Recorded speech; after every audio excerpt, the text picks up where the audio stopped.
প্রায় প্রতিদিন চুরির ঘটনায় অতিষ্ঠ হয়ে পড়েছে ধর্মনগর বাজারের ব্যবসায়ীরা। ডাক দিল প্রতীকী ধর্মঘটের। পাশাপাশি পুলিশও চোরের সঙ্গে আর কুলিয়ে উঠতে পারছে না। থানায় গেলে পুলিশ চুরির ঘটনায় আর তেমন সাড়া দিচ্ছে না। যারাই চুরির ঘটনা নিয়ে জানান দিতে ধর্মনগর থানায় যায়, তাদেরকে উল্টো পুলিশ বলে দিচ্ছে চোর ধরে এনে দিন।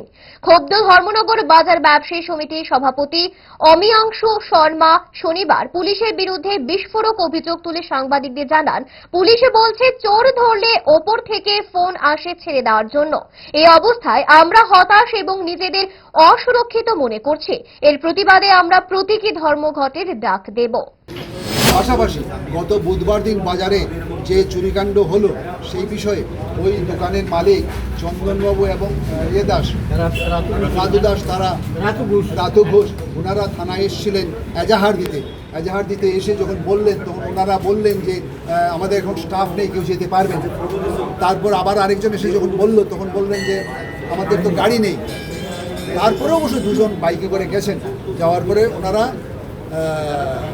তদন্ত প্রাথমিক তদন্ত সেরে থানায় এসছেন।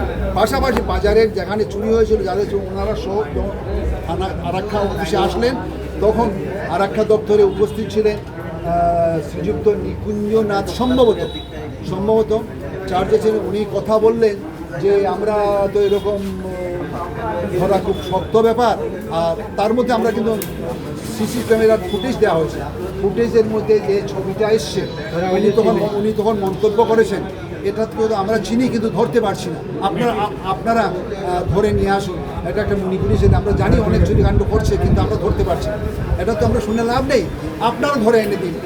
তারপর বলেছেন যে উপর থেকে আমরা ধরে আনলে তো উপর থেকে ফোন আসে, এটা কিন্তু আমরা কোনো অবস্থায় মানতে পারছি না যে এটা চুরের জন্য উপর থেকে ফোন আসবে, কেউ ফোন করবে না।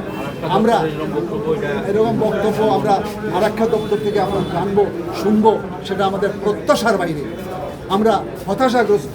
আগামী দিন আমাদের ব্যবসা প্রতিষ্ঠান কিভাবে সুরক্ষিত রাখবো, আমরা আজকে আবার সবাই সমবেতভাবে এসেছি এরকম যাতে না ঘটে। আগামী দিন ধর্মনগরের ব্যবসায়ীদের যদি সুরক্ষিত না রাখতে পারেন ওনারা, আমরা ব্যবসায়ী সমাজ প্রতীক ধর্মঘটের জন্য আমরা ডাক দেব। এইটুকুন বলে আমাদের কথা শেষ করছি। আপনার নাম কি? আমরা যারা সাংবাদিক বন্ধুরা আছেন, আমরা পাশে চাইছি